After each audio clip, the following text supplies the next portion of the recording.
¿Sale si está grabando? Es que no me deja ver. Y ahora sí, ¿no? Ya creo que sí. Ya, chicos. Sí, sí está Bueno, grabando. ya, gracias. Sí se me escucha bien porque no voy a poder prender mi cámara esta vez porque no sé por qué no la reconoce, pero sí se me escucha, ¿no? Sí, sí se te Sí, escucha normal. Josefina. Ya, buenazo, gracias.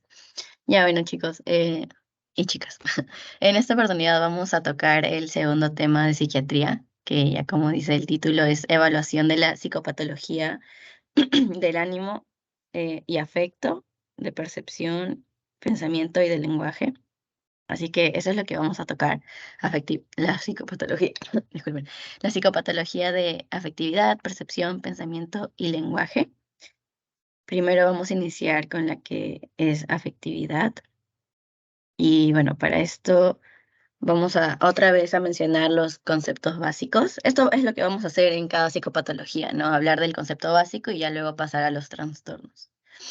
Primero, para hablar de la psicopatología de la afectividad, hay que saber primero que, y recordar, ¿no? Que la emoción y sentimiento, y bueno, las diferencias entre estos dos es de que, por ejemplo, la emoción va a ser la reacción ante un estímulo, como les mencioné la otra vez, ¿no? Y esta puede ser inconsciente e inmediata, dada por el estímulo. Inmediata. Y como es ante un estímulo y de esta forma es inmediata, la respuesta va a ser corta, no va a durar tanto. Y bueno, van a ser universales porque son como las emociones básicas que cada persona conoce, ¿no? Ya sea tristeza, emoción, sorpresa y así. Por eso es que se llaman universales. Y estas emociones nos van a llevar a un actuar, ¿ya? Luego vamos a ver un ejemplo. Mientras que sentimiento ya es como un estado de ánimo estable, es algo largo que es como tenemos el estímulo, lo interpretamos y vamos a pensar, ¿no? Es largo porque lo interpretamos y pensamos. Y es individual, ya que cada persona lo toma diferente. Es de uno mismo lo pondré. Este es subjetivo, mientras que la emoción es universal, el sentimiento viene a ser subjetivo. Cada persona siente diferente, ¿ya? Y bueno, estos son menos intensos, pero llegan a ser más profundos y no solo te llevan a un actuar, sino que te llevan a decidir y a vivir de una manera. O sea, este sentimiento va a, va a influir un montón en tu estilo de vida también. Entonces, aquí es un ejemplo. Tenemos la emoción básica que sería ira. No sé, una persona ve el estímulo de que ya está con su pareja y no sé, y le fue infiel, ¿no? Ya, y en ese momento siente ira, está molesta.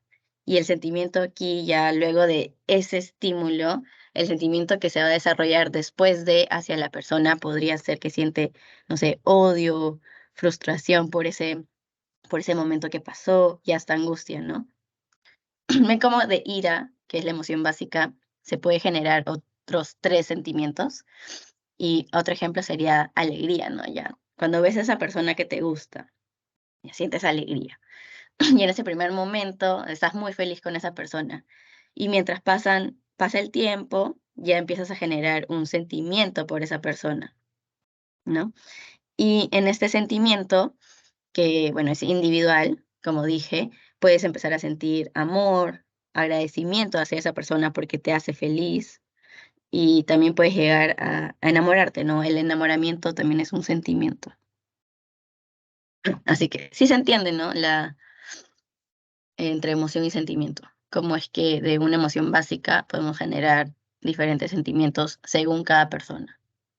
¿Hasta ahí entienden? Sí. Ya. Ya. Y afecto también viene a ser subjetivo. Cada persona lo va a sentir diferente. Es como esto es la representación, es una representación mental que contiene a los sentimientos. O sea, el afecto tiene a los sentimientos aquí, varios sentimientos. Y estos son aún más estables que los mismos sentimientos y la duración es mucho más prolongada. Mientras que el humor, que también es conocido como estado de ánimo, lo pondré aquí porque lo pueden encontrar de ambas formas. Son como, es lo mismo, pero algunos dicen humor, otros estados de ánimo. Estos no es que tengan un estímulo específico, sino que son, por así decirlo, una serie de sucesos, ¿no? Una serie de estímulos, si quieren llamarlo así. No es uno en específico, sino es que es un conjunto de estos. Y bueno, estos pueden estar generados por varios factores, ¿no? Este estado de ánimo se puede ver influenciado tanto por el ambiente, por factores fisiológicos o por el estado mental de la persona. En ambiente podemos ver que no sé, el clima, esto ve tu estado de humor, porque si ves, no sé, el clima así todo gris, como es en Lima, de alguna forma te puede bajonear, ¿ya? Y ese sería el estado de ánimo, no sé, ves todo el clima gris, estás triste, estás estresado, es como, y todo esto te genera de alguna forma una tristeza mayor en ese día. Ese es como tu humor del día. Y también la gente que nos rodea puede influir en esto. Eso también sería en parte de ambiente. Gente que nos rodea, clima y, y ya. Y en factores fisiológicos es como, por ejemplo, qué tan relajado estás, el ejercicio, qué tal comes, pondré ejercicio acá, y comida, ¿no? Porque no sé, a ver, si tú comes mucho te vas a sentir muy fatigado y de esta forma no vas a querer hacer las cosas al día a día, ¿no? Y el ejercicio también, si te sientes cansado de mucho ejercicio que has hecho, solo vas a querer estar descansando, tirado en cama. Es como, ahí tu estado de ánimo sería, si estás relajado, sería el normal, ¿no? Y bueno, también nuestro estado mental, que bueno, que ese es el más importante, que de alguna forma es el que más influye. Por eso nos preocupamos mucho en la salud mental de las personas. Y bueno, aquí puede estar nuestras emociones, como van a influir según cada estímulo, cómo es que nosotros mismos lo vamos a tomar. Y también podemos ver a qué está nuestra atención, ¿no? Y bueno, hay que saber que este estado de ánimo y humor, bueno, o humor, como dije, son lo mismo, puede durar tanto minutos como horas o incluso días, ¿no? Por ejemplo, ya si estás triste en un momento, es como tu estado de humor, tu estado de ánimo es triste, pero si es que ya pasan horas, días, meses, esto ya llega a ser, no sé, una tristeza patológica, ¿no? Que luego le vamos a tocar. Ya. Entonces, afectividad vendría a ser el conjunto de estas emociones, el conjunto de estos estados de ánimo que van a influir tanto en la personalidad, en nuestra conducta, en la expresión verbal y también no verbal, porque nosotros sentimos y lo expresamos no solo de forma verbal, sino también la no verbal, ya sea escrito o por señas no, por ejemplo, cuando digo por señas sería como por abrazos, por besos y así, ¿no? Entonces, la afectividad va a constituir e influir la vida de cada, de cada persona, la vida total de cada persona. Influye la vida emocional. Porque, como dije, no todas las personas van a sentir igual, así que cada persona reacciona diferente ante cada estímulo, ¿no? Y ya. Y bueno, estos términos van a ser duales en la afectividad. Por ejemplo, tú vas a sentir alegría o tristeza, algo es agradable para ti o algo puede llegar a ser desagradable. Vamos a ver aquí las características. La afectividad viene a ser subjetiva. Como mencioné, es lo propio de cada uno. Cada persona va a experimentar de forma muy, muy personalizada, muy personal. Por eso es que se llama subjetivo. Y bueno, este no va a ser observable. No podemos observar el afecto. No se observa. Pero lo que sí vamos a poder ver van a ser las demostraciones de esto. Eso sí se ve. ¿Y de qué me refiero con las demostraciones? Es si tienes un estado de ánimo alegre, pueden ver las risas, van a ver las risas. Si estás triste, van a ver tu llanto, ¿no? A esto, o sea, no se ve en sí el afecto, pero sí las demostraciones. También la afectividad es trascendente, tiene trascendencia, es decir, que va a influir los aspectos de la personalidad, ¿no? Y la personalidad va a influir también en el afecto,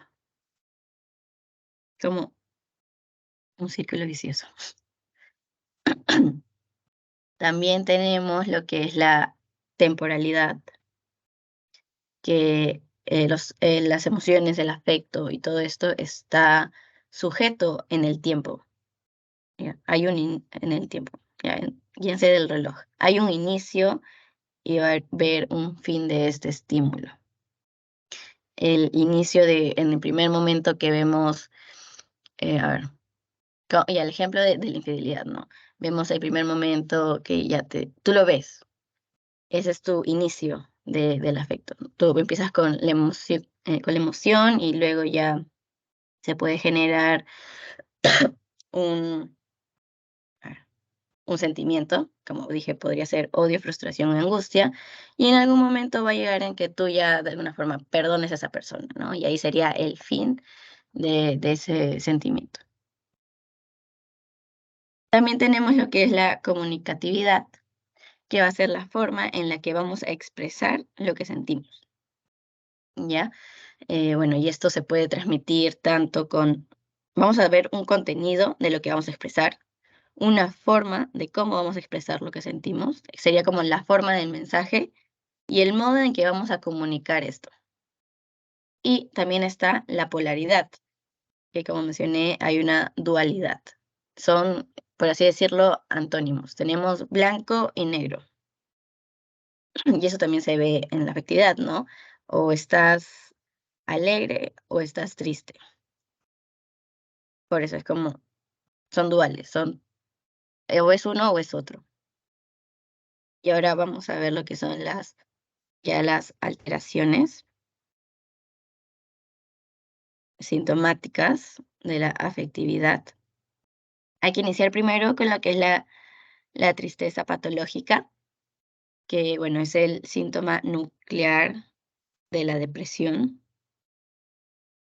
Ahorita les voy a hablar también de los criterios del DSM-5 de la depresión. En sí hay una clase de esto, pero como estamos mencionando todas las alteraciones, es como un vistazo así general, ¿no? Pero más en siguientes clases sí lo vamos a tocar más detalladamente. Ya. Y esta tristeza llega a ser patológica cuando ya hay una disminución del rendimiento, cuando ya afecta el día a día de la persona, ¿no? Hay un fallo en la funcionalidad.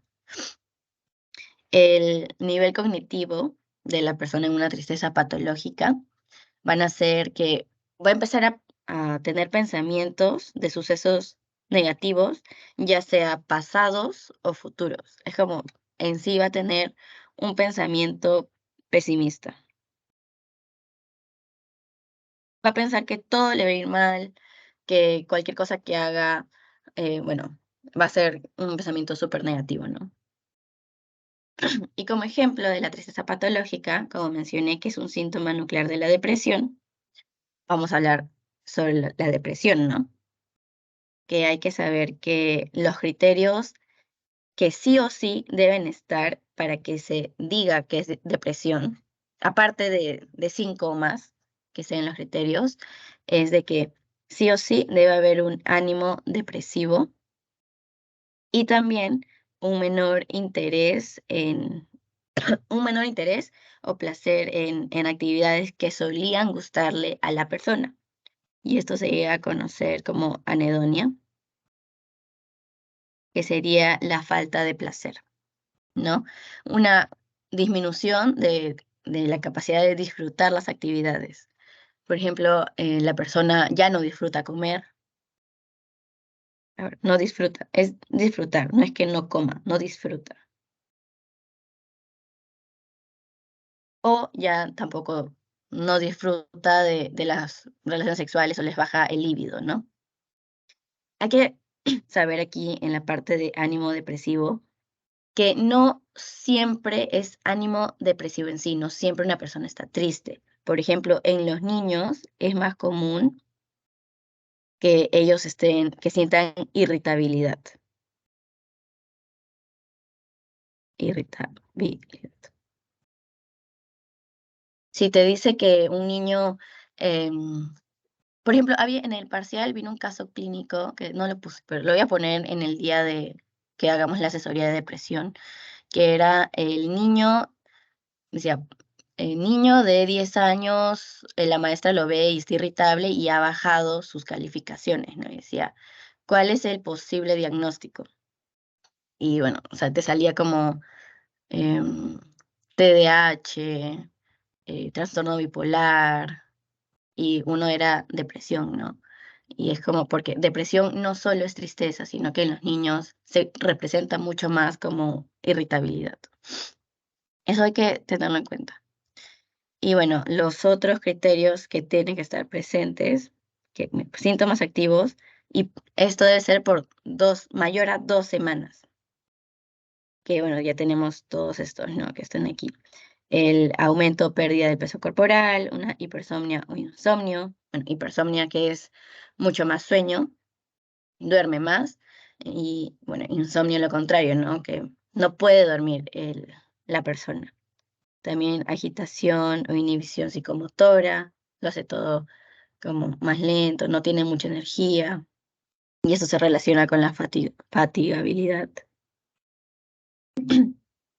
También sentimientos, la persona se siente culpable o se siente inútil y dificultad para concentrarse o que no puede llegar a tomar decisiones por sí mismo porque se siente que no es capaz. Y esto también se va a relacionar con lo que es su sentimiento de culpa y inutilidad. Y bueno, también está las ideas recurrentes, muertes o suicidas. Si es que hay 5 o más de estos síntomas que están activos, recuerdan el tiempo, por 2 semanas podríamos estar hablando de un trastorno de depresión. Como se dan cuenta, aquí este ánimo depresivo está relacionado con lo que es la tristeza patológica. Un ratito.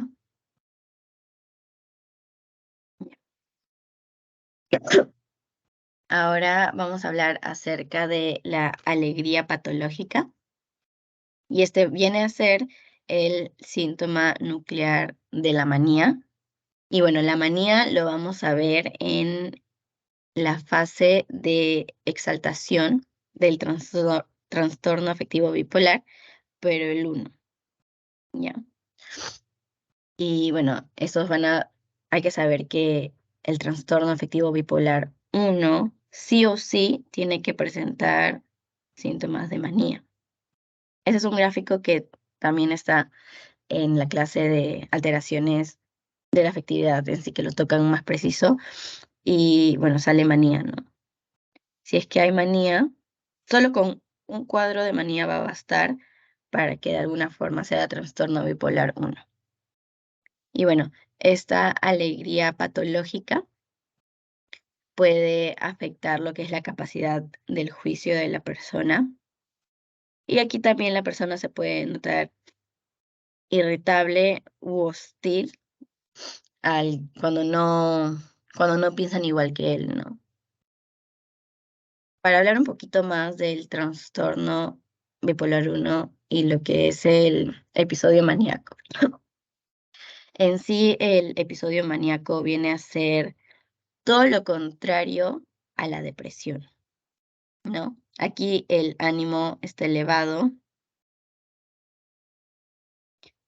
expansivo o irritable. Y bueno, puede estar con los siguientes síntomas, ¿no? Que aquí podemos ver.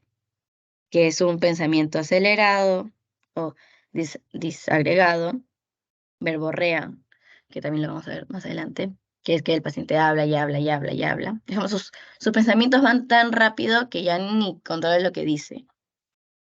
También está fallas en la concentración, porque hay tantos pensamientos que tiene que no llega a concentrarse en algo. Es como hay una fuga de ideas. Ya.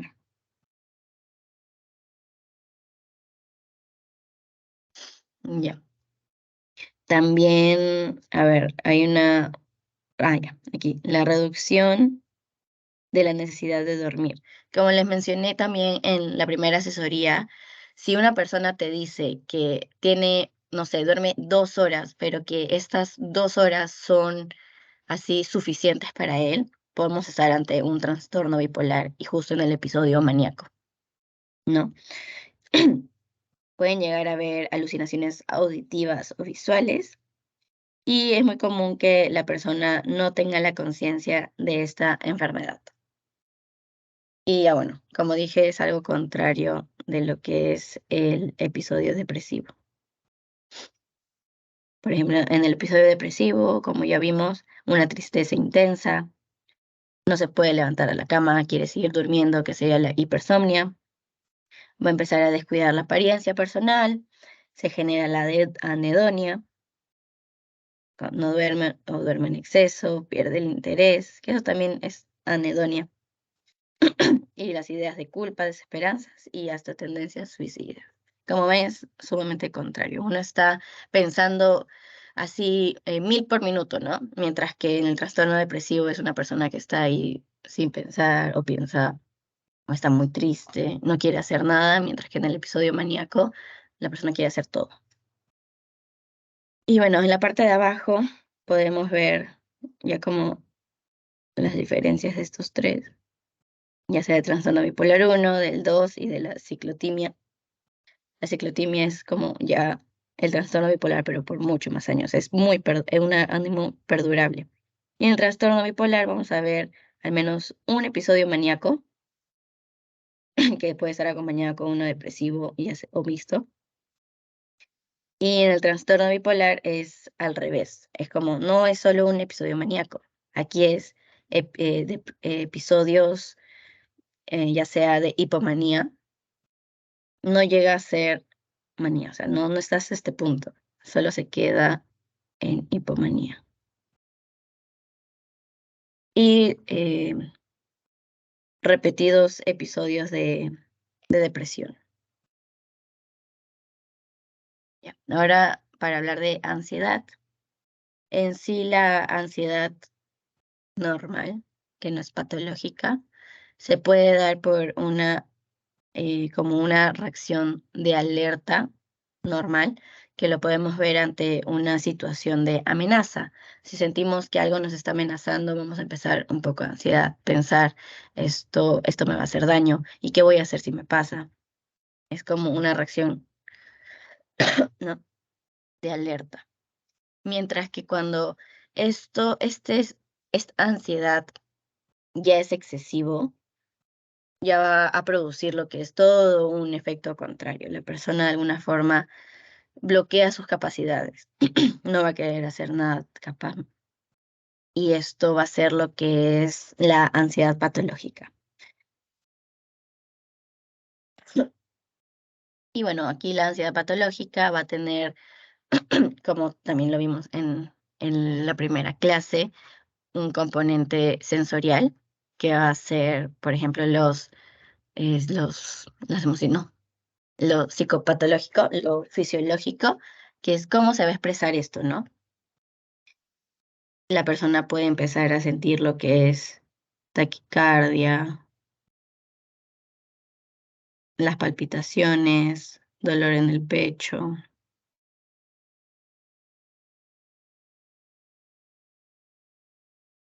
Y también un componente vital que viene a ser un malestar difuso y primario, ¿no? Siempre se va a sentir con 1000 pensamientos por hora, va a estar muy preocupado de su futuro, de lo que puede pasar y todo eso. Y esta ansiedad patológica, hay que saber que no va a desaparecer. O sea, se dice patológica porque ya ha pasado mucho tiempo, no desaparece y casi siempre empeora. Y bueno, hay que saber que cada vez que digan patológica es cuando algo ya está interfiriendo con la actividad diaria de la persona. No puede desempeñarse bien, ya sea en el trabajo o en la escuela o en relaciones con las personas como antes solía relacionarse. También vamos a hablar acerca de la ambivalencia afectiva, como dice Ambi 2, que va a ser la presencia aquí de afectos opuestos. Como dije, si existe una dualidad y supuestamente no deberían haber dos sentimientos opuestos juntos, pero en esta ambivalencia sí, son los afectos opuestos que están en el mismo tiempo. Y estos van a ser de igual intensidad y respecto a un mismo estímulo. Tenemos la incontinencia afectiva, aquí que va a ser una falta de control de la expresión afectiva, va a ser desproporcionada, de manera exagerada y es rápida. También tenemos la indiferencia afectiva, que va a ser una disociación entre, claro, una disociación entre la emoción y el acontecimiento que estamos tocando, ¿no? Por ejemplo, falleció su abuelita, ¿no? Pero tú lo ves como en nada, no llora, no sientes que no le choca, es como, no hay una relación emoción-acontecimiento, y sería una indiferencia. Pero no hay que generalizar tanto porque, no se podría estar choqueado o algo en ese momento, ¿no? Pero si es que sigue así, ya es algo que sí o sí hay que evaluar. Y ya. Ahora de la alexitimia, ¿qué es la alexitimia? Va a ser la incapacidad de expresar lo que sentimos mediante palabras. Esto mediante palabras. Y hay que tener en cuenta que es la incapacidad de expresarnos, pero con palabras. No vamos a poder expresar el cómo se sienten. No les cuesta mucho entender lo que sienten. Por eso es que no saben expresarlo de alguna forma. Y como no saben lo que van a sentir, y mucho menos cómo expresarlo, van a evitar estas emociones o prevenir un desconcierto que les va a provocar, ¿no? Van a evitar las situaciones que le puedan generar algún tipo de impacto emocional. Había un ejemplo que vi que era las personas con alexitimia o sea, no les gusta tanto, no sé, recibir regalos o, por ejemplo, fiestas sorpresas, ya que obviamente esto va a generar emociones en ellos, ¿no? Pero al no ser capaces de entender lo que está pasando, de cómo es que se sienten, esto va a ser súper conflictivo para ellos, ¿no? No van a saber ni cómo reaccionar, ni cómo expresar. Es por eso que evitan estas situaciones. Y bueno, aquí podemos ver un cuadrito que dice, ¿qué es la alexitimia, no? Sin palabras para las emociones. Como dije, no van a saber expresarlos. ¿Y qué dificultad van a tener? La de poder identificar sus sentimientos y emociones. A ver, un ratito, creo que no ha cargado mi pantalla porque acerqué. O sí se ve cerca. Acerqué el cuadrito. ¿Se ve? ¿Me confirman, porfis? Se ve igual. Sí. Sí, espera, hay que esperar un ratito.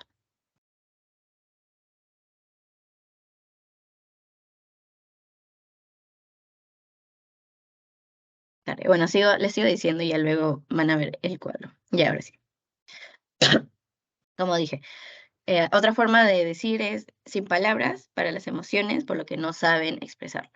La dificultad de poder identificar sus sentimientos o emociones, dificultad para describir los sentimientos o emociones,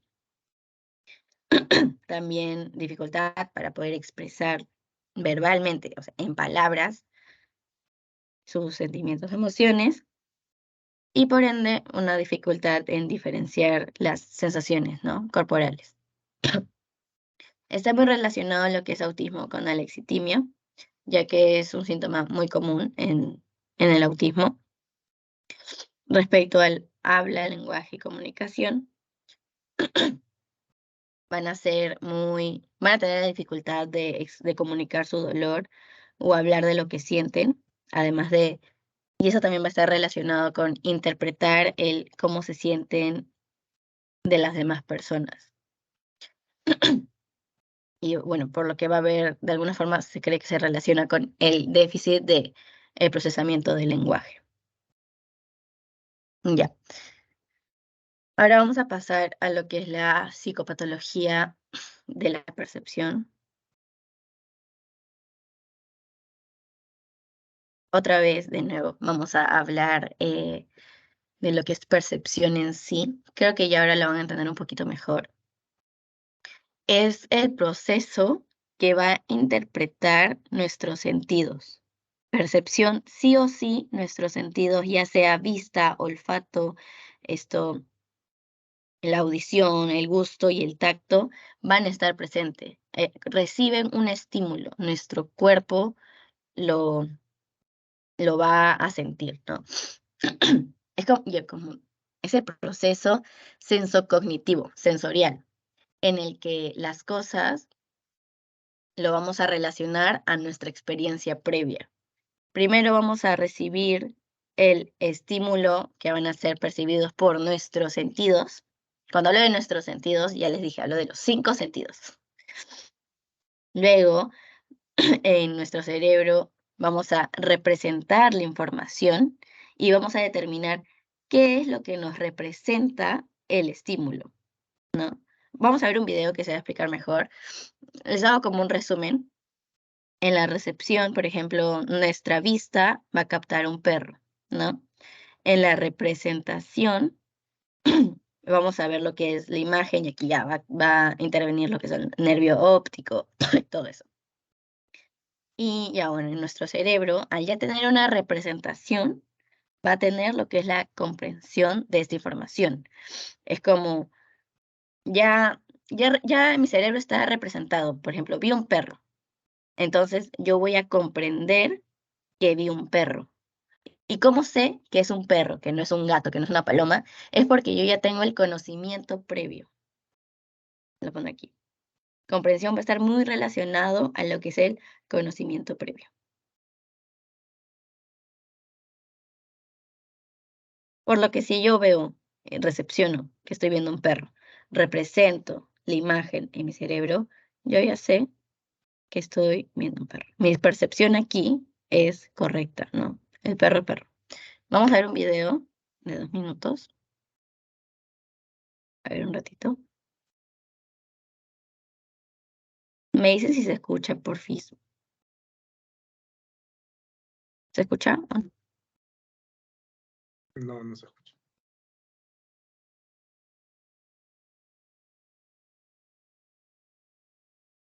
Mm.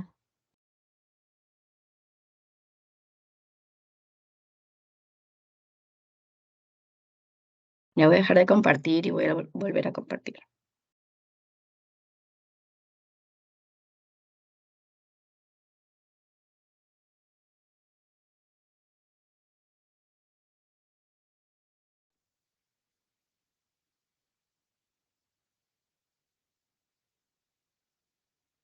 ¿Sabes cómo funcionan? Primero, es importante saber que la visión depende tanto de tu cerebro como de tus ojos. La función principal de tus ojos es detectar patrones de luz, y luego ellos trabajan junto con tu cerebro para convertir estos patrones en imágenes. Veamos cómo lo hacen. Los rayos de luz rebotan del objeto que estás mirando. Digamos que es un perro. Entonces la luz se refleja del perro a tu ojo. Después, la luz entra por la córnea, que es la parte exterior del ojo. La córnea es transparente, como una ventana, y ayuda a tu ojo a enfocar la luz para hacer que las cosas se vean nítidas y claras. Después, los rayos de luz pasan a través de una apertura llamada pupila. La pupila es el agujero redondo negro dentro de la parte de color de tu ojo que se llama iris. El iris controla cuánto se agranda la pupila y cuánta luz puede pasar a tu ojo. Cuando hay mucha luz, el iris comprime la pupila y reduce la cantidad de luz que entra al ojo. Cuando hay poca luz, el iris expande la pupila para permitir que entre más luz. Todo esto sucede automáticamente. Detrás del iris está el lente del ojo que ayuda a enfocar la luz que entra para que puedas ver las cosas claramente. El lente se aplana para ver las cosas que están lejos y se curva para ver las cosas que están cerca. Cuando el lente, la córnea y la pupila trabajan bien juntos, enfocan la luz en la parte de atrás del ojo. Esto es importante porque el tejido que cubre la parte posterior del ojo es la retina. En la retina hay más o menos 130 millones de pequeñas células sensibles a la luz. Cuando las células detectan la luz, la convierten en señales eléctricas. Finalmente, las señales avanzan a través del nervio óptico, que es como un cable que conecta la retina con el cerebro. La retina ayuda a crear una imagen borrosa, pero se ve al revés, y es el cerebro el que voltea la imagen para verla al derecho. Además, cuando ves un objeto, cada ojo recibe una imagen un poco diferente. El cerebro combina las dos imágenes en una sola, y también agrega muchos detalles a tu visión de manera que puedes ver figuras complejas, movimiento, profundidad y un arco iris de colores. Y claro, el cerebro conecta tu sentido de la vista con las cosas que ya conoces, de manera que cuando ves un perro, reconoces que es un perro, y no un gato o un mono. Y así es como puedes ver. Para aprender más sobre cómo funcionan tus ojos, visita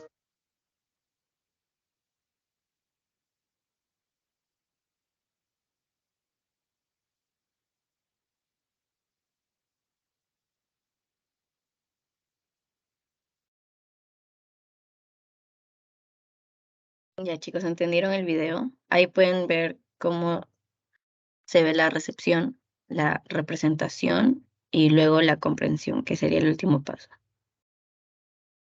Voy a volver a presentar un ratito. Ya. Sí se entendió, ¿no? Con el video ahora sí entienden un poquito mejor cómo es el proceso de la percepción. Sí. ¿Sí? Ya. Entonces, tengan en cuenta, si están uno de nuestros 5 sentidos que está recibiendo un estímulo, pero no lo captamos bien o la persona no lo capta bien, ahí hay una alteración de la percepción. Vamos a ver ahora las alteraciones de la percepción. Vamos a iniciar. He tocado solo bueno, en sí, en todas las alteraciones, he tocado las principales, las que suelen venir en los exámenes, porque son muchas, la verdad. Bueno, vamos a empezar con la que es agnosia, que viene a ser la incapacidad de reconocer palabras, ¿no? Palabras, sonidos u objetos. Ahí no, ya lo voy a escribir. Incapacidad de reconocer. Ya sea palabras, sonidos, objetos. ¿Sí? Entonces, ¿esto a qué sentido estaría relacionado? Sería al de la audición, ¿no? Porque dice reconocer las palabras que escuchas, los sonidos también. No, son varios tipos de agnosia. Si es sonidos, es auditiva, como está ahí. Si es visual, lo de ver. Y ahorita lo voy a explicar un poquito mejor. Y en sí no es por una pérdida de las capacidades sensitivas, no, sino que va a ser la alteración en la representación. Justo en esta parte es la que estaría alterada de la percepción, ¿no? Me funciona todos los sentidos. Yo veo bien, yo escucho bien, siento bien, estoy en espacio, tiempo y persona, por así decirlo, normal, pero no llego a representar bien. Mi cerebro no va a reconocerlo. Lo reconoce sí, pero no lo relaciona con otras cosas, ¿no? Así que como mencioné en la agnosia, esta puede ser visual, auditiva, táctil, espacial o somatoagnosia. En la agnosia visual, una incapacidad de reconocer los objetos, visual, visión, a través de la visión. La auditiva, la incapacidad de reconocer los ruidos, ya sea, no sé, los carros de la calle, los sonidos musicales o el lenguaje hablado. Por lo que decía, por ejemplo, cuando dije la incapacidad de reconocer las palabras pueden ser del lenguaje hablado, ¿no? Y sería una agnosia auditiva. En la agnosia táctil, bueno, palpamos, pero va a haber una incapacidad de identificar este objeto. En la espacial, una incapacidad de analizar y utilizar los datos que tenemos espaciales, ya sea la distancia o la dirección, mientras que la somatoagnosia viene a ser un trastorno de la percepción, pero de nuestro propio cuerpo, ¿no? A ver, aquí, bueno, ya, les pongo un ejemplo. Bueno, más que un ejemplo, les voy a dar un caso y ustedes me van a decir qué tipo de agnosia sería, ¿no? Ya. En una consulta se le va a preguntar al paciente que diga el nombre de un objeto, y este objeto es un celular, ¿ya? Pero el paciente no va a lograr decirlo, no logra decirlo, o sea, lo describe bien, lo ve bien, dice que es rectangular, que es negro, que es moderno, pero no dice el nombre del objeto, porque de alguna forma en su cerebro no lo representa. ¿Qué tipo de agnosia sería? ¿Alguien sabe?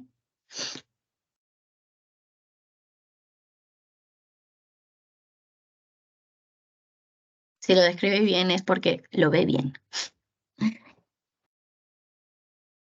¿Agnosia visual? Sí, sería la visual. Como dice acá, lo describe bien. No, ve que es rectangular, es negro y de alguna forma lo relaciona con que es moderno, pero no le salen las palabras y no sabe, o sea, no sabe en sí lo que ve que es un celular. No lo está representando. Y sí, por eso, como dijeron, sí, es visual. Está bien.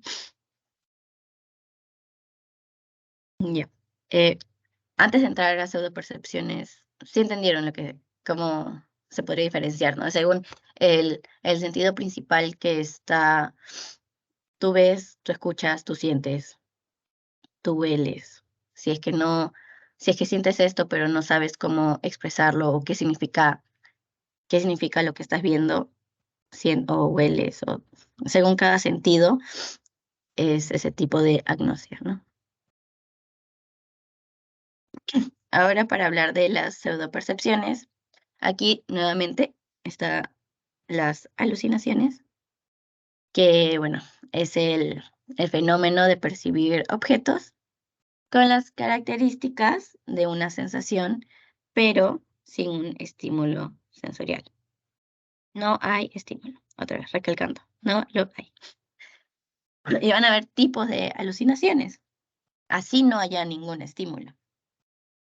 A ver, voy a acercar. Ya. Vemos el estímulo, bueno, una alucinación visual donde no hay estímulo. Recuerden, alucinación sin estímulo. ¿Ya? Una alucinación visual, pueden ver personas, escenas o destellos, lucecitas. Una alucinación auditiva, escuchar voces, murmullos, o los sonidos en sí. También hay alucinaciones olfativas, que bueno, no es tanto percibir, sino que van a sentir que viene un olor, ¿no? Voy a poner olores de forma errónea, porque al ser una alucinación no llegan a percibir nada, porque no hay nada, pero ellos sienten que sí. En las gustativas van a creer que sienten el sabor del alimento, suele ser desagradable. Y en las táctiles van a sentir hormigueos o sensación que alguien los está tocando o que algo les está caminando debajo de la piel. Hay algunos casos que los pacientes dicen que sienten como que algo le camina, unos gusanos, unos parásitos, ¿no? Eso sería una alucinación táctil, porque no hay nada. Si es que el paciente te dice que él mismo ve, si él mismo ve que le está caminando unos gusanos, lo ve y lo siente, sería una alucinación tanto táctil como visual. Hay que saber que lo que son las alucinaciones auditivas están muy relacionadas con pacientes esquizofrénicos.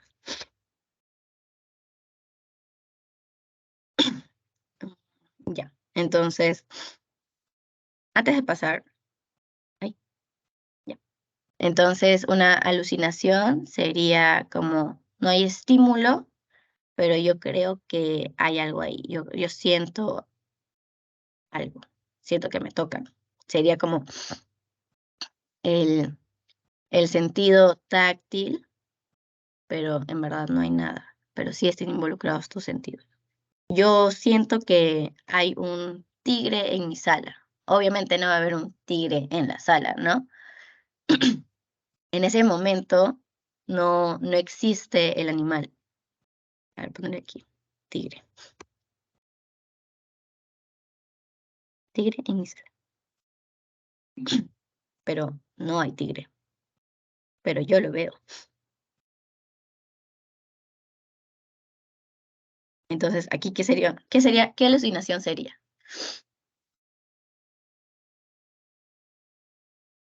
Visual. Sí, sería visual. Siento que lo veo, pero no hay nada. Así que sí, es visual. Ahora, para hablar de la ilusión, aquí sí hay estímulo. Sí, estímulo. Pero es una falsa percepción del estímulo real. En mi cerebro también lo represento mal, ¿no? Es como, aquí sí está el estímulo, pero mi cuerpo lo toma diferente, por así decirlo. Mala interpretación del estímulo. Por ejemplo, veo, a ver, una persona. Aquí una persona de lejos, yo estoy acá, ¿ya? Y lo veo. Pero yo al verlo, al final, yo no veo una persona. Veo algo, que hay algo, pero yo voy a creer que esa persona es un arbusto. Obviamente la persona no es un arbusto, pero como hay una mala percepción, voy a creer que sí lo es. Y por ejemplo, aquí puse esta imagen, que sería una ilusión óptica, que se suelen ver por todos lados, la verdad. Tú ves esta imagen, o sea, ya estás utilizando tus sentidos, ¿no? Pero yo siento que se mueve. No sé si sienten que se mueve la imagen. ¿Sí la ven? ¿Sienten? Díganme, por favor. Chicos. Sí, sí. Ya, y obviamente no se está moviendo porque es una imagen. Está en PDF, así que es imposible poner un video. Por lo que sería una ilusión óptica. Yo veo la imagen, pero tengo una mala percepción de que se está moviendo. Así que algo así. Aquí está mi estímulo, que sería ver la imagen, pero lo represento mal. ¿Ya? ¿Sí se entendió? ¿O alucinación, ilusión? Sí, sí se entendió. Ahora vamos a ver de la pareidolia, que es ya... Ay, aún no pasa, ¿no? Y ahora sí, ya. Ya la pareidolia, que es reconocer patrones significativos. ¿Y cómo es que vamos a reconocer algo? Lo vamos a relacionar vamos a ver caras o cuerpos en estímulos vagos y aleatorios, en cualquier cosa, ¿no? Pero nosotros sabemos que no es real, o sea, reconocemos, me dice que, ahí ya, bueno, ya, disculpen, quedan, ya, que van a carecer de una realidad. Nosotros sabemos, pero vemos caras, vemos cuerpos. Como en esas imágenes, parece que esto es no sé qué es, un termo, pero ya con las conexiones creemos que te están los ojos, la nariz o la boca, ¿no?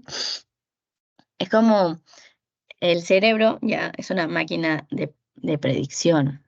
O sea, lo vamos a relacionar esto con información que ya tenemos, a ver, ¿cómo digo? Con patrones similares, ¿no? Patrones conocidos. Una cara obviamente es conocida por nosotras, así que si vemos un objeto y lo relacionamos con algo, nuestro cerebro va a pensar que ahí está la imagen de una carita. Por ejemplo, en los enchufes, ¿no? Aquí, los ojos y la boca.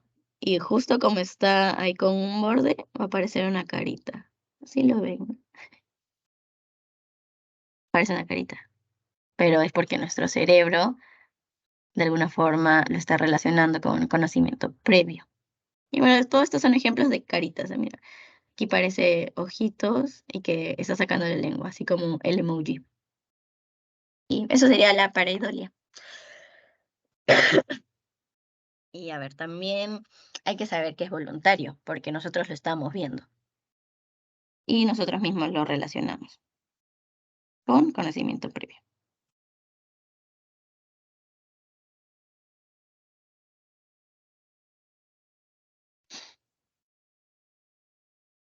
Ah, ahora vamos a pasar a lo que es la psicopatología del pensamiento.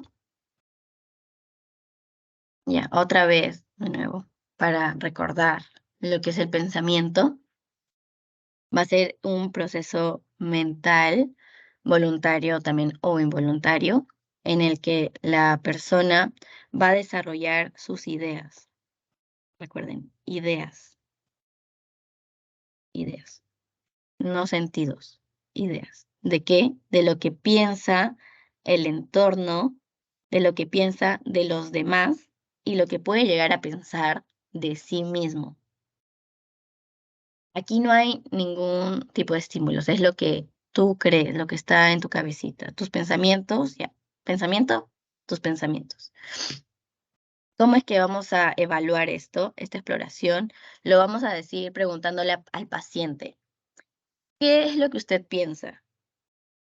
¿Piensa usted que, no sé, que hay alguien que lo está siguiendo?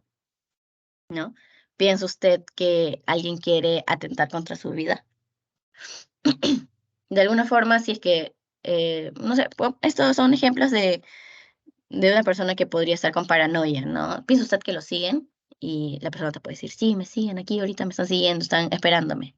Y no, es como, él solo piensa, pero ni siquiera lo ha visto, ni siquiera lo ha escuchado. Es simplemente algo que él cree. Y otra pregunta podría ser, ¿cree usted? Y lo mismo, ¿no? Igual que él piensa, ¿cree usted que alguien le va a hacer daño? ¿Cree usted que, no sé, que lo quieren matar y así, ¿no? Es algo que, una idea que tiene. ¿Se entendió en sí el concepto general de pensamiento? Porque creo que era uno de los conflictos de la primera asesoría entre pensamiento y percepción. ¿Se entendió? Sí, José. Sí, gracias. Y ahora vamos a ver los trastornos. Primero lo que es la forma de asociación.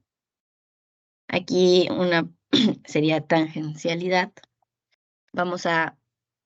Ay, se repitió. Disculpe, no la cambié. Ya, tangencialidad es las ideas de un tema en cuestión. Esto no, disculpen, lo voy a cambiar. No se guardó. Ya. Es como tocas un tema en cuestión, pero el paciente te responde con un tema, a ver, un tema, el paciente siente que el tema no está definido. O sea, el paciente no lo define, definido. Por lo que parece que nuestro paciente no quiere tocar la pregunta.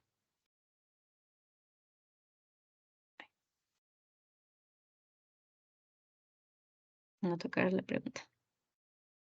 Es como no va a haber una relación en lo que es pregunta-respuesta. A ver, ¿dónde lo pongo?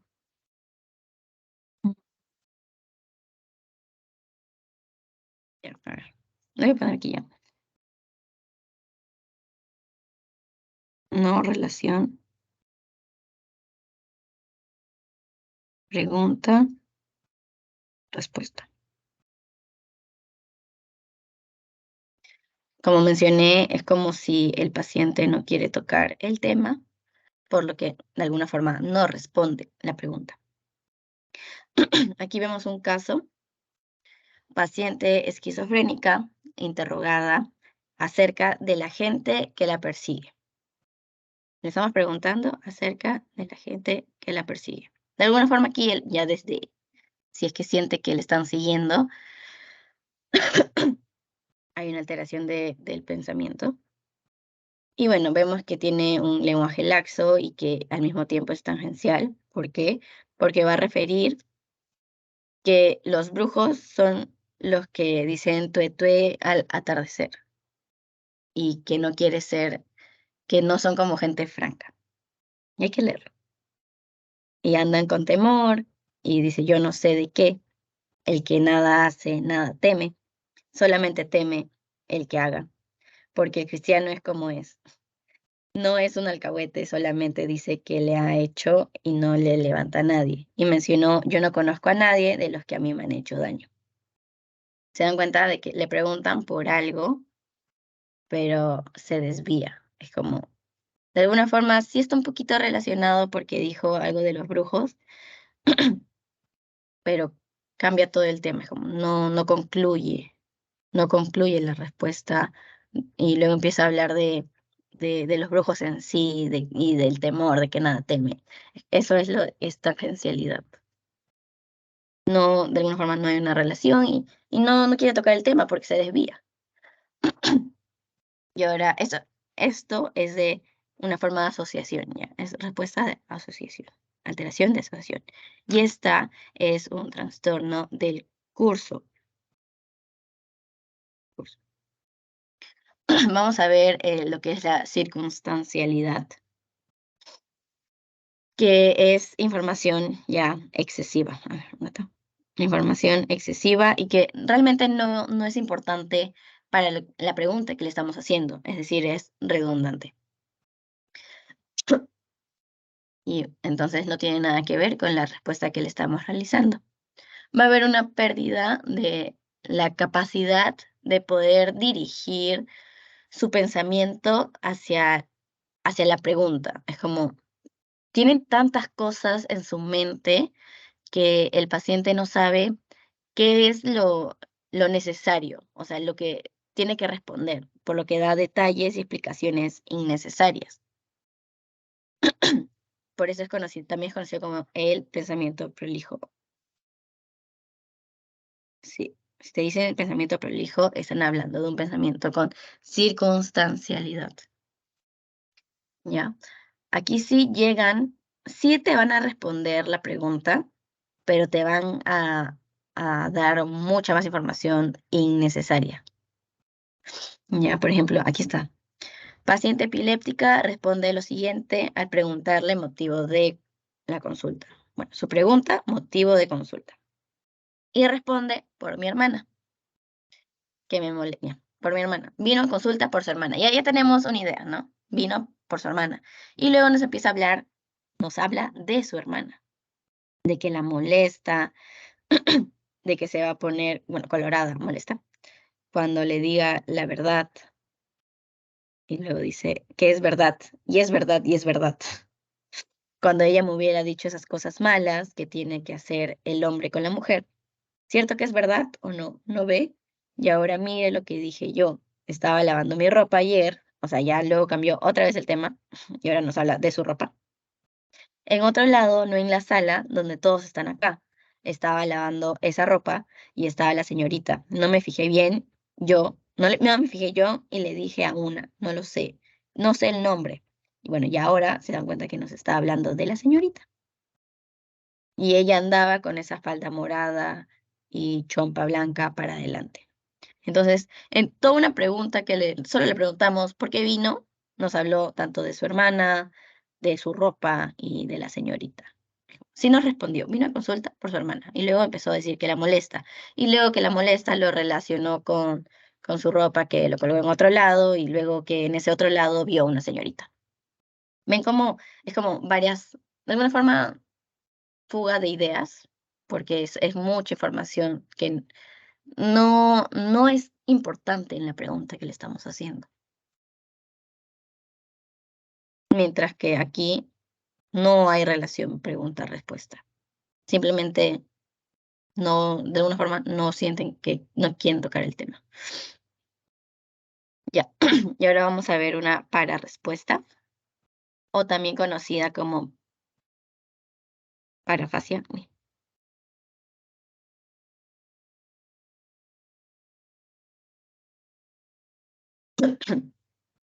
Que es dar una respuesta que no tiene relación. La parafasia o la para-respuesta tiene mucho que ver con la tangencialidad, ¿ya? Solo que, como mencioné, aquí estamos hablando de trastornos del curso, mientras que el otro era una forma de asociación.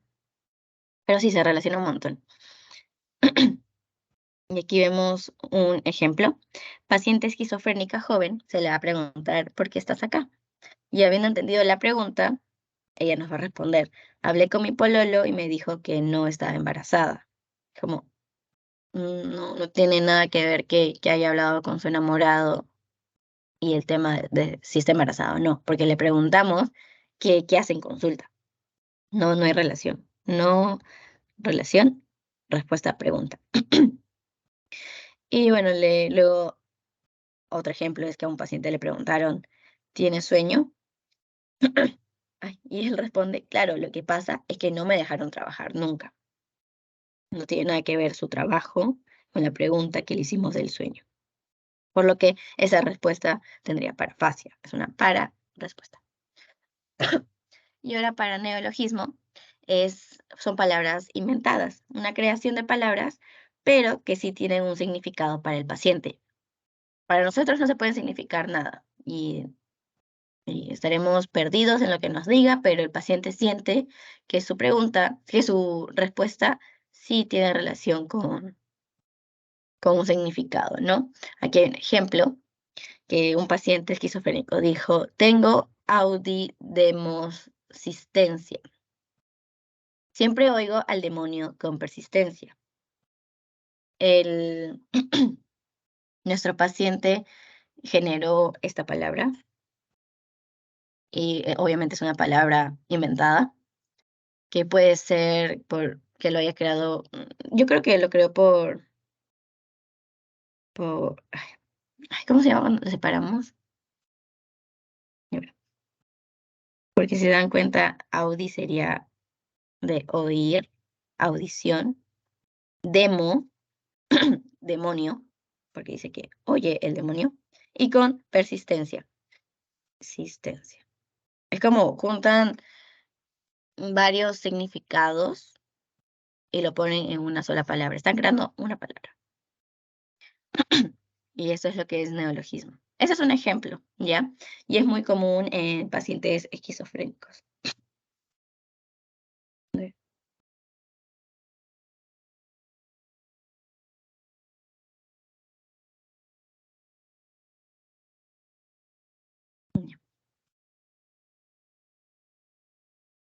Aquí para poder explicar un poquito más del pensamiento circunstancial y tangencial. Ya. En el circunstancial va a ser abundante flujo de ideas. Ideas redundantes, que sí están relacionadas entre sí.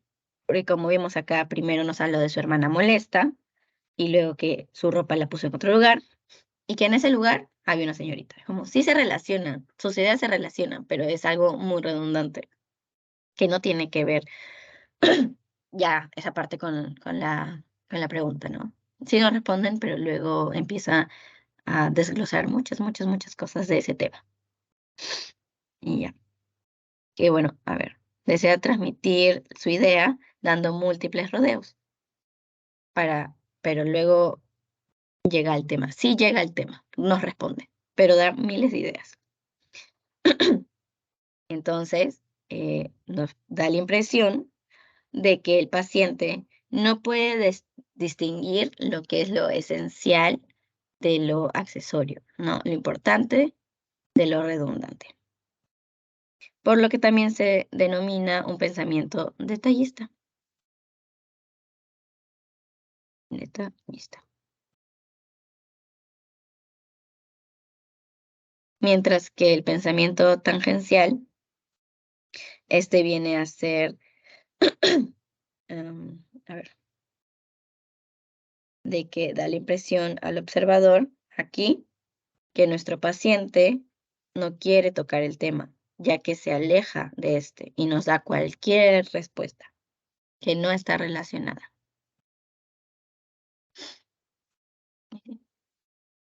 ¿Se entendió mejor?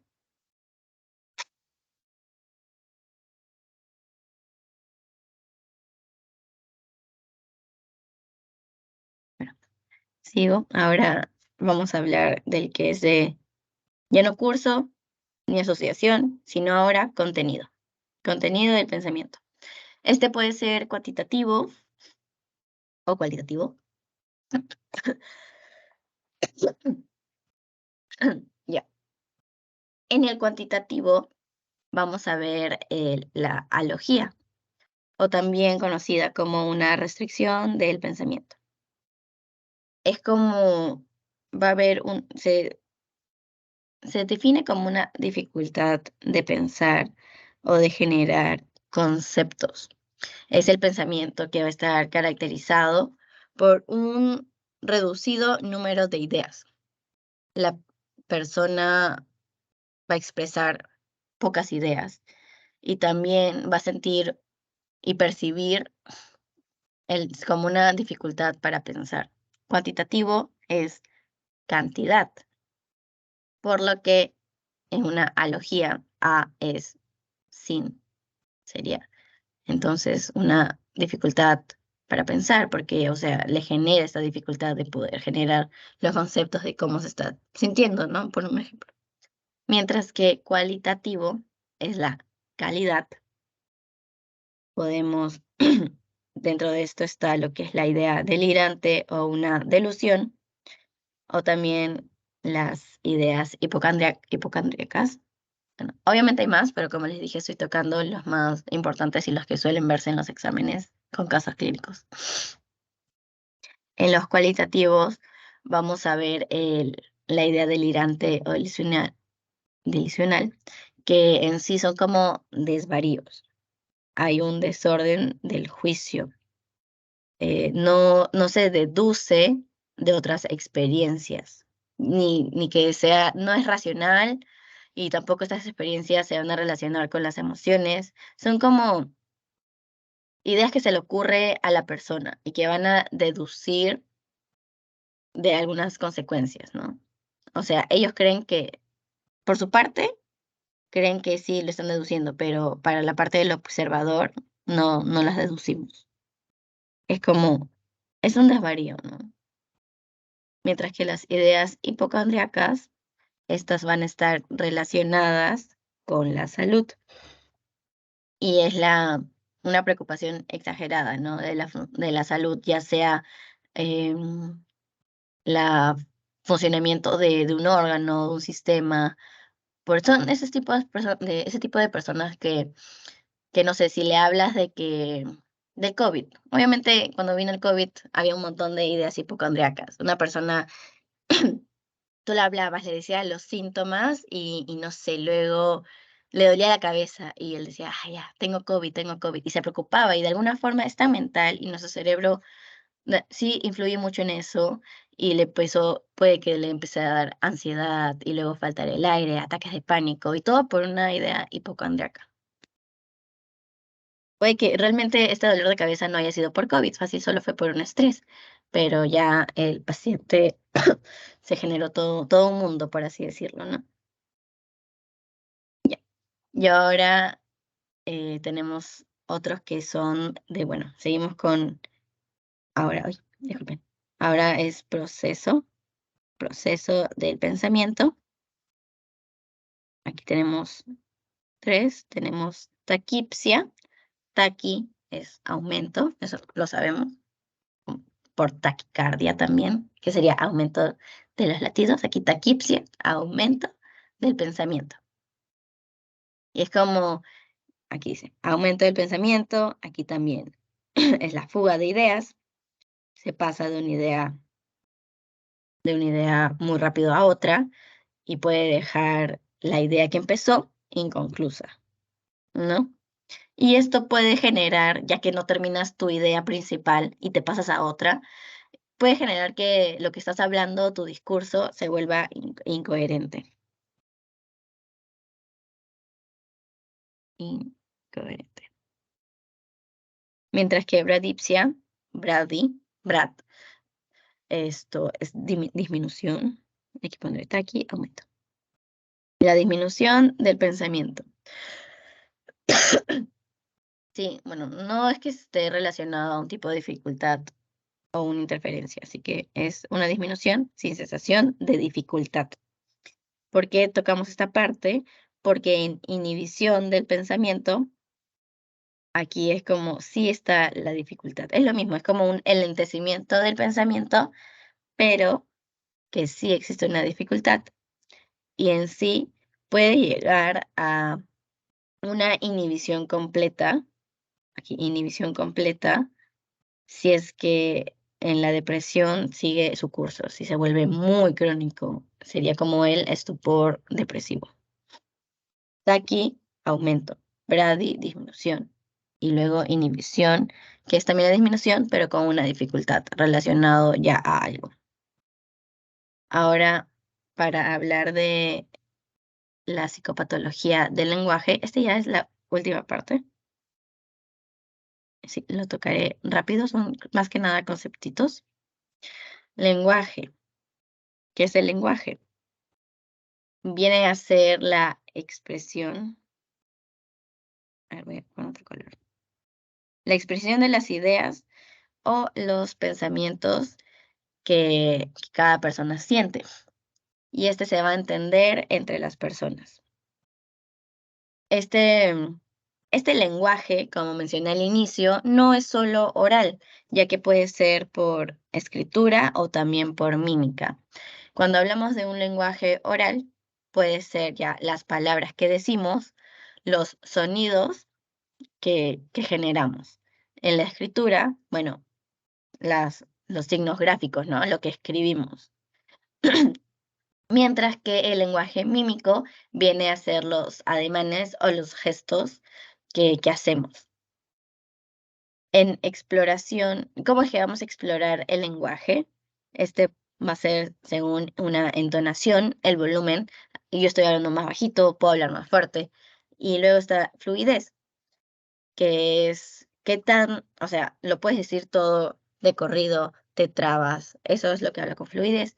Y luego tenemos el contenido, que es el contenido de tus expresiones, ¿no? ¿Qué es lo que significa, por así decirlo? ¿Y cómo vamos a ver estas estimulaciones? ¿Cómo lo vamos a evaluar? Podemos decirle al paciente que lea párrafos en voz alta no sé, de algo que hayamos escrito. También podemos decirle que escriba, escriba lo que nosotros le vamos a decir, que nos cuente sobre su último viaje o que también nos hable de, no sé, de su tierra natal, de algún familiar o de su profesión. Es como que tenemos que escuchar el cómo está tanto su entonación, fluidez y el contenido, ¿no? Que esté relacionado. Así que así evaluaríamos lo que es el lenguaje. En trastornos del habla hay que iniciar con lo que es ausencia del lenguaje, que tenemos el mutismo, que es la ausencia total. Hay que ver qué color usar acá. Ya. Ausencia total, aquí, sí, del lenguaje verbal. Pero no va a haber una afectación de esta capacidad. O sea, no hablas no porque, no sé, porque tengas una afectación ay, como dicen, se te comió lengua el gato, algo así, ¿ya? No es que, obviamente, el gato no se come tu lengua, pero simplemente no hablas porque no quieres hablar ahorita, no sientes, te, no sabes cómo expresarlo, ¿no? Es como, no sé, en un ataque de ansiedad te quedas sin querer hablar y estás en shock en algún punto. De esa forma estás presentando algún tipo de mutismo. Vamos a ver un ejemplo. Quiero decir, ya, el ejemplo, un paciente, escuchen ya, paciente con que está con estrés, está muy negativo, que tiene síntomas uy, psicóticos, y eso se suele ver aquí. También el mutismo selectivo, se ve en niños, selectivo porque en situaciones, según situaciones, es que la persona se va a quedar en silencio. Es como la dificultad de poder expresarse ante una situación. O sea, el mutismo selectivo es según una situación. Aquí vemos el cuadro, trastorno conductual, en el que hay dificultad para comunicarse verbalmente ante una situación, porque puede presentar, no sé, una ansiedad social, como les conté, ¿no? Y esto no es que hay un desconocimiento del lenguaje, simplemente la persona en ese momento se queda en blanco, por así decirlo.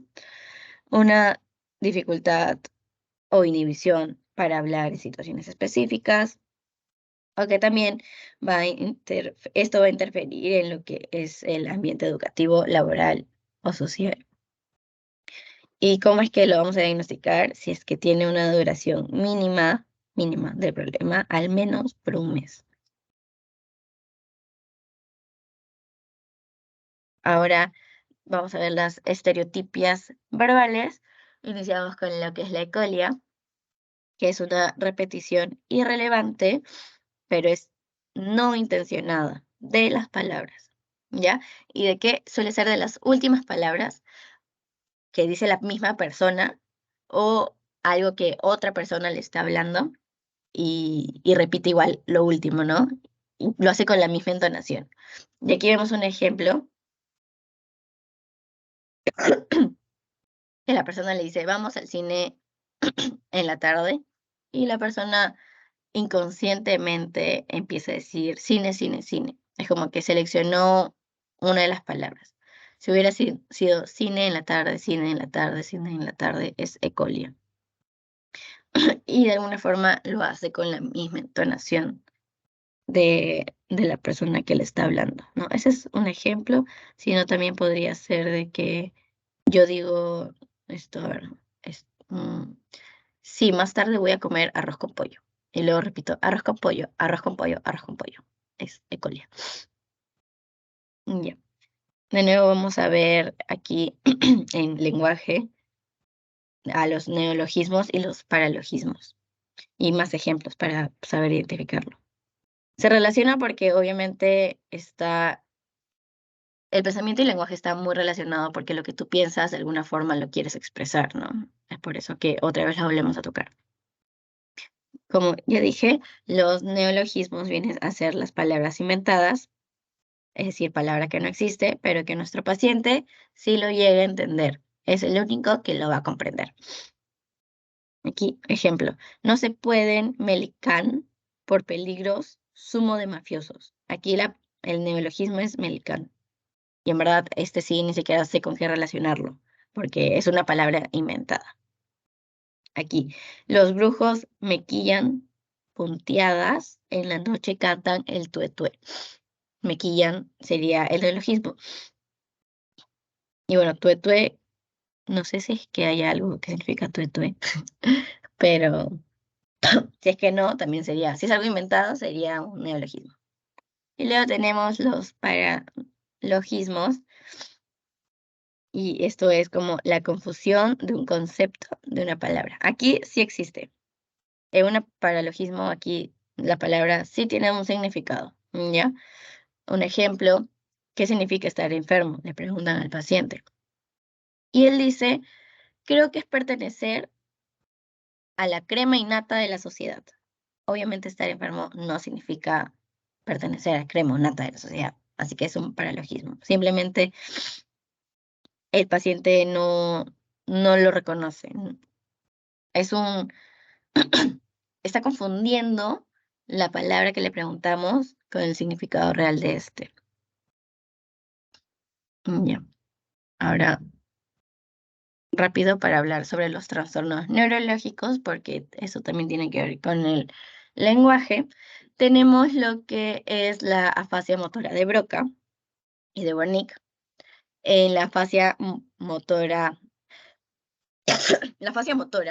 o también conocida como de Broca, aquí lo pondré, motora, y en la de Wernicke, que es la sensorial.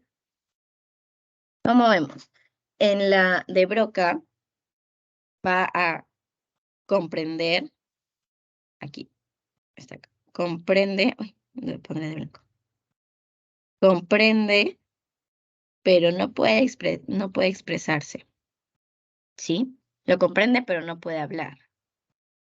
Por eso, Broca, le quitamos la R y es boca. Comprende, pero no puede hablar por la boca, por así decirlo, ¿no? Para que se acuerden así. Y en la de Wernicke, que es la sensorial, aquí vemos que sí, la persona puede hablar, habla normal, pero no hay contenido lingüístico. El paciente aquí no comprende, no, a ver, mala comprensión, no comprende y no es consciente de este problema lingüístico. Siente que si está hablando, no repite mucho, pero sí hay una buena síntesis. Entonces, Wernicke, aquí como sale el qué, ¿ok? Es como, ¿qué estás hablando? O sea, no comprendo. Wernicke no comprende, pero sí puede hablar. En Broca, sí comprende, pero no habla. Es diferente.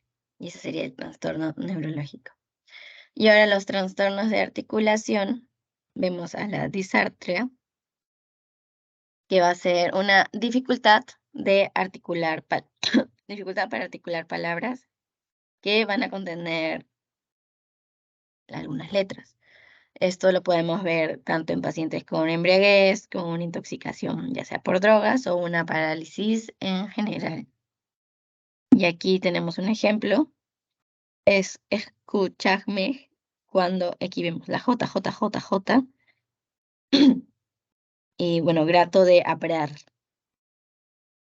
Esas son determinadas letras que el paciente la cambia, ¿no? Esa sería la disartria, porque no puede articularlo.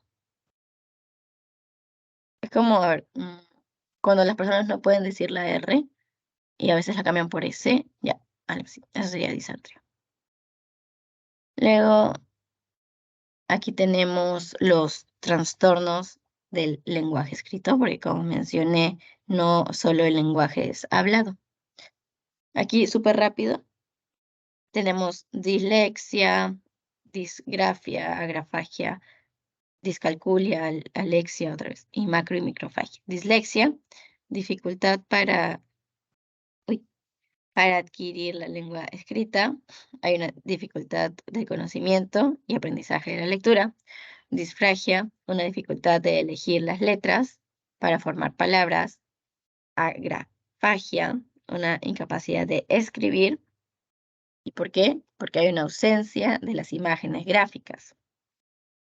Macro y microfagia, eso es más que nada los trazos. Macro, grande, micro, chiquito. Trazos, ya pueden ser los trazos muy grandes o trazos muy chiquitos.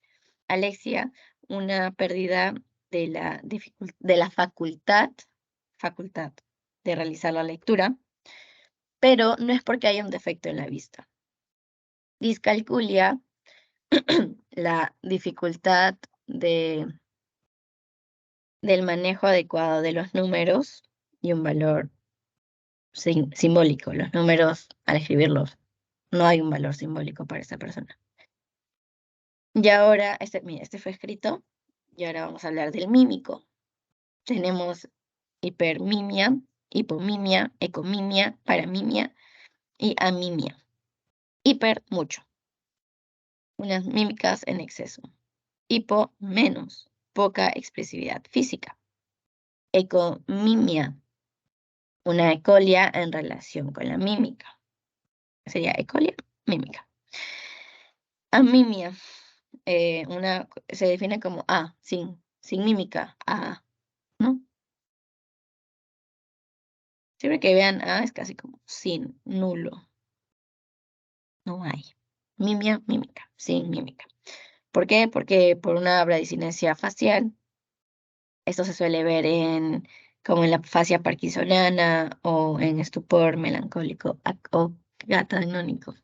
La paramimia, que esta gesticulación no va a corresponder con las palabras que nos está diciendo el paciente y no va a corresponder, no está relacionado con su estado afectivo.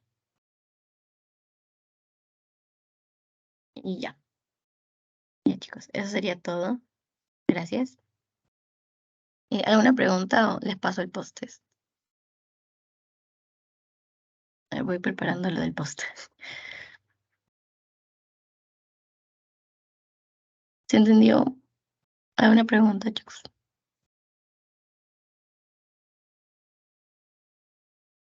No, sí se entendió. Ya, gracias. A ver, ahorita les mando el post. ¿Podrías volver a repetir la parte de trastornos de contenido del pensamiento? La parte de cuantitativos, cualitativos. Sí. A ver, regreso. Ya. Cuantitativos, como sabemos, es la cantidad, ¿no? Lo voy a escribir. Ay, un rato, mi batería. Ya. Cuantitativos es cantidad. Entonces, la alogia sería una menor, o sea, es una menor capacidad del pensamiento. ¿Sí? ¿Por qué? Porque hay una dificultad de pensar. Algo así relaciónalo. Dificultad para pensar por lo que no tengo en sí mucho, ¿qué? Porque la cantidad es mínima.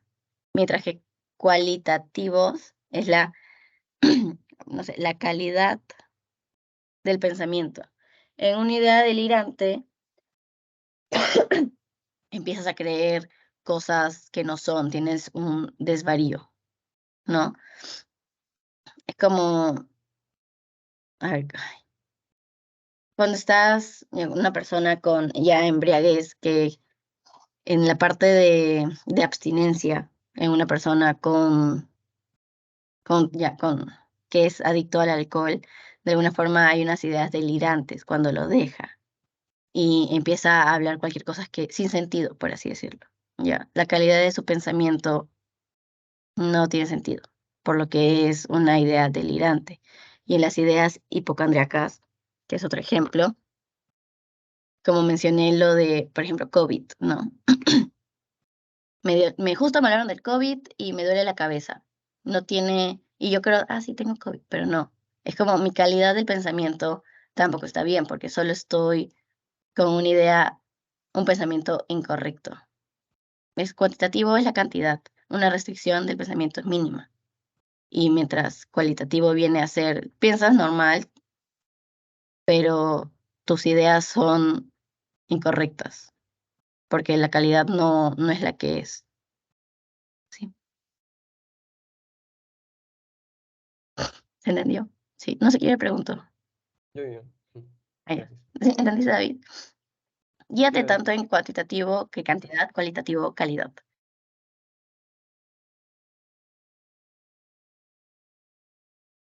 gracias. Ya, chicos, acabo de mandar el post por el grupo y también por el chat de Teams, por si acaso. Y luego vamos a responder las preguntas. En 10 minutos, a la 1:15. Sí, pero si terminan antes, pueden ir avisándome si es que ya, que la mayoría ha acabado, para ir respondiendo. Me avisan cualquier cosa.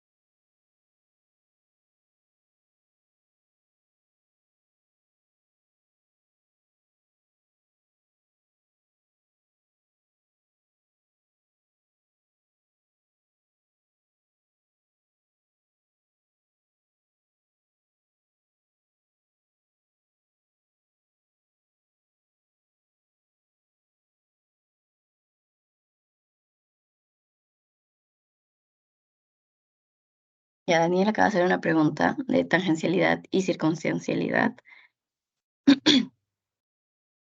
Tangencialidad, a ver, voy a regresar aquí. Ya, tangencialidad. A ver, espera que cargue. Ya, tangencialidad, no hay relación. Aquí no hay relación pregunta y respuesta. Pregunta y RPT no hay. No. ¿Por qué? Porque parece que el paciente ya se desvía, pero ni siquiera responde la pregunta inicial. Te cambia de tema totalmente. Mientras que en circunstancial sí hay una relación. En la fantasía. Pregunta RPT sí se relaciona. Solo que cuando inicia respondiendo la pregunta, se va a desviar, pero con otros temas que están relacionados entre sí. A ver, ¿dónde está el ejemplo? Aquí. Es como inicias con algo y luego de este algo te acuerdas de algo más, por así decirlo. Y de ese algo te acuerdas de algo más. Es como, quieres dar el contexto de todo. Algo que ya respondiste al inicio. Ya. Haces tu pregunta. Aquí te da la respuesta. Pero luego empiezas a desglosar y desglosar y desglosar. Como dije, quiere dar el contexto de todo. Sí responde, pero te da muchas ideas. Una información excesiva. Este es circunstancialidad. Y en tangencialidad, aquí el paciente te desvía el tema.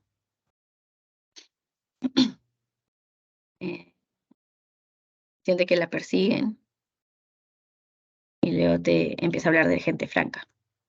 ¿Qué tiene que ver? Nada. Por aquí luego te habla de que no es alcahuete y empieza a hablar de esto más que nada. Nada teme, nada la debe.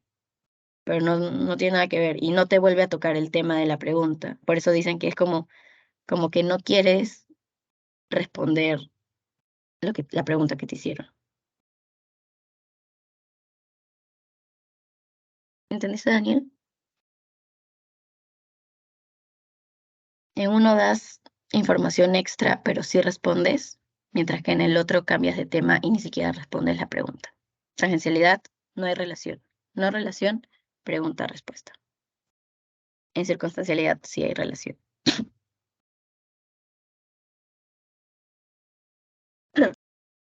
Ya, gracias.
Bueno, chicos, mientras llenan el post, van 24 y somos 30. Faltan 5. Bueno, esto quería decirles que como yo tengo examen cada fin de mes, creo que ustedes también por medicina. Hay que ver bien eso para lo de las fechas para no chocar. Así que la próxima semana vamos a hacer 2 clases, que sería la 3 y 4. Yo les voy a pasar los temas y voy a tratar de hacer un horario para que sepan qué día, o sea, qué domingo estaríamos tocando qué tema, ¿no? La próxima semana, a ver, sería, lo tenía apuntado un ratito. Para que de paso sigan leyendo esos temas y ya vengan y pregunten también, ¿no? Tocaríamos psicopatología de la memoria y trastornos psicóticos, esos dos juntos. Y ya bueno, les aviso por si acaso. Como dije, les voy a mandar, hoy día no creo porque tengo que hacer tareas. Esto, mañana les mando un horario de qué tema tocaríamos cada domingo para que lo vayan leyendo. Y así.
Ya chicos, voy a cerrar el post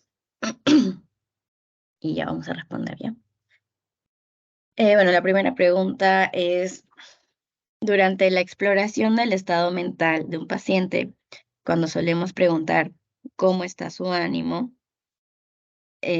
bueno, estaríamos iniciando la exploración de qué. Ah, respondan, porfis.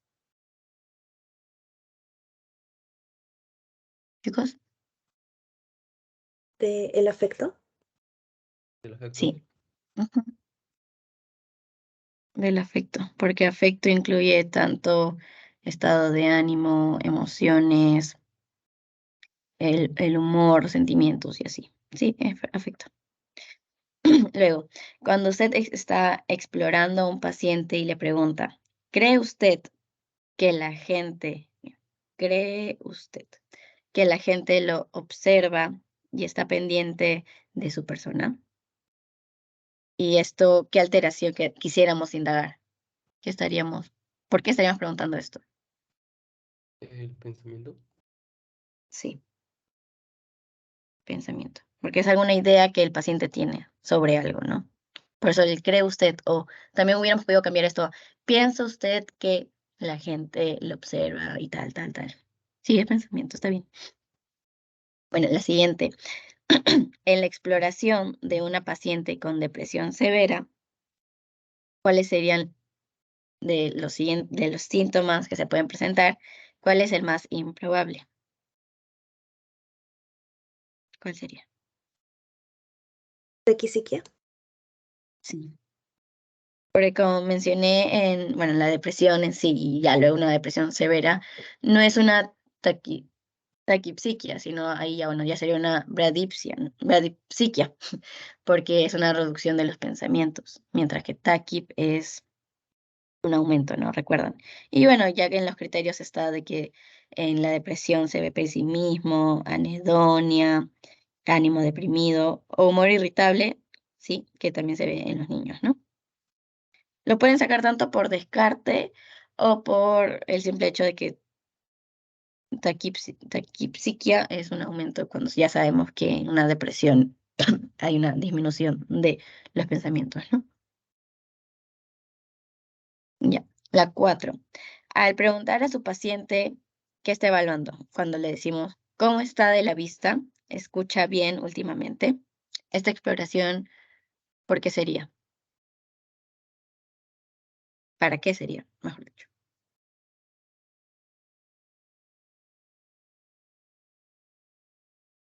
Chicos,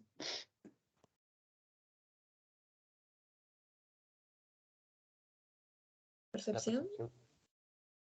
sí, percepción, porque ya estamos involucrando lo que es nuestros sentidos. El sentido de la vista, uno ve, y si escucha bien, ya el sentido de la audición. Ay, no sé dibujar una oreja. Si es que ya está presente lo que son tus sentidos, es percepción. Y por último, está un paciente esquizofrénico, ay, que vagabundea por las calles, usted lo observa con risas inmotivadas y gesticulando como si hablara con alguien. ¿Esto qué sería?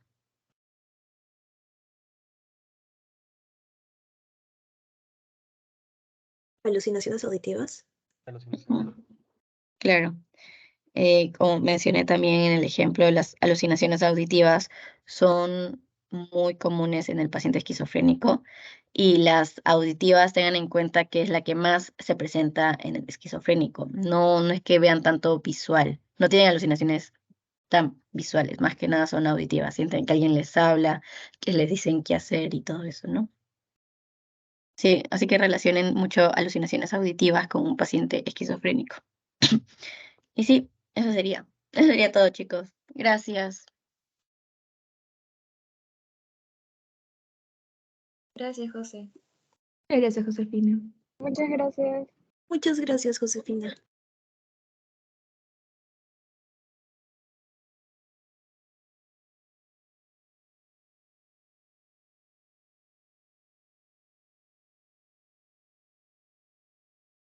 A ustedes, chicos. De igual forma, si tuvieran alguna duda, me pueden escribir. Gracias nuevamente.